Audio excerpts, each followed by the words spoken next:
পটুয়াখালী বিজ্ঞান ও প্রযুক্তি বিশ্ববিদ্যালয়ের শিক্ষক ও কর্মচারীদের উপর হামলার ঘটনায় দুমকি উপজেলা যুবদলের যুগ্ম আহ্বায়ক আহসান হাবিব ও সুলতান শওকাত হোসেনকে দলের প্রাথমিক সদস্যপদ সহ সব পদ থেকে বহিষ্কার করেছে কেন্দ্রীয় যুবদল।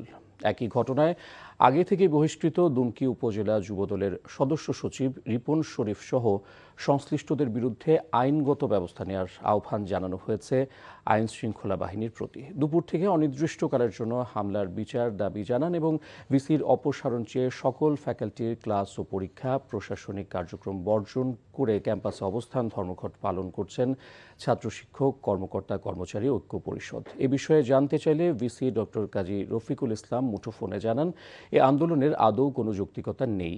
গতকাল বিশ্ববিদ্যালয়ে ভিসির বিরুদ্ধে আনিত অভিযোগের কারণে তার অপসারণ দাবিতে শিক্ষক কর্মকর্তা কর্মচারীদের অবস্থান ধর্মঘট চলাকালে দুর্বৃত্তদের হামলায় কর্মকর্তা সহ ২০ জন আহত হন।